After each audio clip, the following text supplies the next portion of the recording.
What if love was never love at all? What if every touch, every promise, every night you spent waiting, was part of a silent bargain you never agreed to?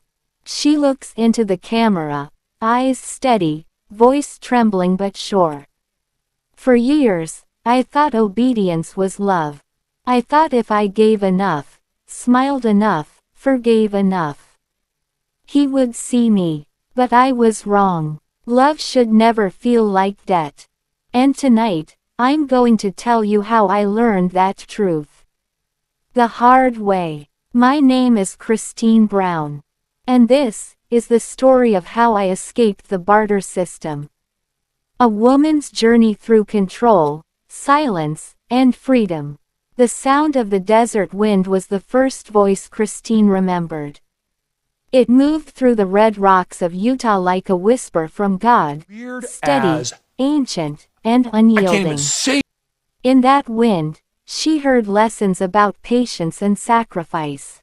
She was taught that obedience was the holiest form of love, that a woman's purpose was measured by her ability to give, forgive, and remain silent.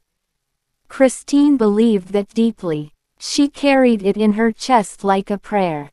As a young bride, her hands trembled when she placed them in Kody's.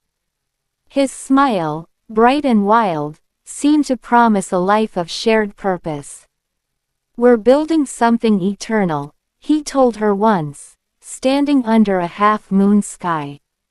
And Kody wanted eternity. She wanted to believe that her sacrifice would mean something. In those first years, love felt like a duty performed in faith. She learned how to measure her worth in dinners cooked, children soothed, and smiles given when her heart ached. The other wives spoke often about patience. "A man of great vision needs space," one said. Kody nodded, though she never understood what that truly meant until much later. The nights were quiet then. Too quiet. When Kody would leave her home to spend time with another, she would sit at the edge of her bed and listen to the ticking of a clock. Each tick was a reminder of her place in a system that never asked what she wanted. She prayed for contentment, but the prayers began to sound like apologies whispered into the dark. Years passed, and Kody became an expert in silence. She learned to smile during family gatherings even when her stomach twisted with loneliness. She told herself that obedience would bring harmony. That was what they'd all been promised. That submission was strength, that endurance was holy. But as her children grew, so did the quiet ache inside her. She began to notice how her affection was traded, her devotion acknowledged only when she gave more, expected less. Every smile, every gentle word from Kody, seemed to come with invisible conditions. Love, she began to see, wasn't something given freely. It was bartered. And though she didn't yet have words for it, the truth was already forming in the still corners of her mind. The realization came slowly, like dawn creeping over mountains. At first, it was small things, a tone in Kody's voice, a request framed as duty. Then came the lists, the expectations, the subtle exchanges that shaped their daily lives. "Kody," he would say, "if you can manage the house this week, I'll make sure we get that family trip you've been wanting. If you're patient about the schedule, I'll spend extra time with you next week." Promises became currency. Attention became reward. Kody called it the barter system, in her journals long before she ever spoke the words aloud. It was a system built not on love, but on leverage. And she, like the others, learned how to navigate it, how to offer more in hopes of being seen. The tragedy was not in the rules themselves, but in how invisible they made her feel. She had given him years of loyalty, but in return she received rationed affection, tokens of warmth traded for compliance. It was as though her worth could be measured in chores completed, patience displayed, jealousy suppressed. One night, sitting by the dim light of a lamp, Christine wrote in her notebook, "I have mistaken servitude for partnership. I thought love was something I earned. It's not." That sentence became her turning point. Because once she saw the pattern, she could not unsee it. She noticed how conversations ended when she asked too many questions. How Kody's warmth turned cold when she voiced unhappiness. How every act of emotional honesty was treated like rebellion. It wasn't that Kody was cruel in obvious ways. His power lived in the unspoken, the weight of expectation, the manipulation wrapped in spiritual language. And Christine, faithful and kind, carried that weight until her back bent beneath it. Still, there were moments, brief, shining moments, when she felt glimpses of what love could be. When her children laughed around her, when the sunset painted the desert gold, when she caught her own reflection and saw the faint outline of a woman who still believed in her own worth. Those moments became her secret rebellion. There are many kinds of silence. There is the peaceful silence of night, and then there is the silence of being unseen. Christine knew both, but the second kind haunted her most. The bedroom, once a space of shared warmth, became a room filled with ghosts of promises. Kody's visits grew irregular, dictated not by affection but by some invisible system of fairness and rotation. She told herself not to mind. "This is what I agreed to," she would whisper into the pillow. But the human heart is not built for rationed intimacy. The bed became a symbol of everything unsaid. When he was there, the air carried the weight of performance. When he was gone, she stared at the ceiling, wondering if desire could survive neglect. In those long nights, Christine began to think of love not as a gift, but as something she had to beg for. She once overheard him telling another that Christine was too emotional, too needy. Those words cut deeper than she let him see.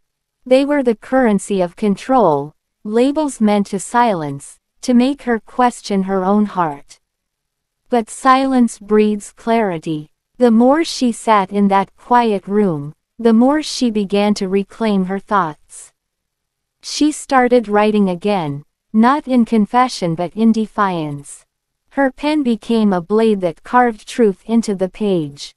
"If love is something I must bargain for," she wrote, "then it is not love at all." And somewhere between midnight and dawn, Christine made herself a silent promise. She would no longer trade her dignity for crumbs of affection. The first time Christine said no, her voice shook. It was a simple refusal, about a decision for the children, but the effect was seismic. Kody's expression hardened. The conversation turned cold, distant, business-like. In that moment, Christine realized how fragile their foundation truly was. It had been built on her compliance. From then on, small cracks began to appear everywhere. Every time she chose herself, a walk alone, a boundary drawn, a question asked, the structure of their relationship trembled. The other wives noticed too. Some offered quiet support, others retreated in fear of the ripple effect. But Christine was done shrinking to fit a mold that had never been designed for her comfort. She sought therapy. She read books about self-worth and emotional boundaries. She prayed, not for obedience, but for strength. And each act of self-care felt like an act of rebellion. One afternoon, while folding laundry, she realized she was no longer afraid. She didn't need permission to feel whole. She didn't need approval to exist. The barter system, once so invisible, now looked absurd in the light of awareness. She saw how affection had been weaponized, how loyalty had been measured by silence. And she refused to participate anymore. When she told Kody she was leaving, the world did not explode. The sun still rose, the desert still breathed. But inside her, something broke open, a mixture of grief and relief so profound it brought her to her knees. Freedom, she discovered, was not loud. It was quiet. It sounded like her own breath, steady and unshackled. In the months that followed, Christine rebuilt her life piece by piece. She moved into a smaller home filled with light. She filled it with laughter, music, and the smell of her favorite candles. Her children visited often, bringing warmth that felt pure, unbartered, unconditional. At night, she read her old journals, the ones filled with pain and compromise, and she no longer recognized the woman who had written them. That woman had been brave in her own way, surviving within impossible rules. But this new Christine, she was living, not surviving. When the world learned about the barter system, people were shocked. They called her confessions explosive, scandalous, brave. But Christine didn't share her story for shock. She shared it because silence had once been her prison. In interviews, when asked what she learned, she always said the same thing. Greater than, love should never be something you earn. It should be something that frees you. There were nights when the old loneliness returned. Grief has a long memory, but she met it with gentleness now. She no longer saw herself as broken, but as someone who had survived a slow kind of captivity and walked into her own light. The desert wind still moved outside her window, whispering the same songs it had sung when she was young. But this time, Christine heard something new in it. Not obedience, not fear, but promise.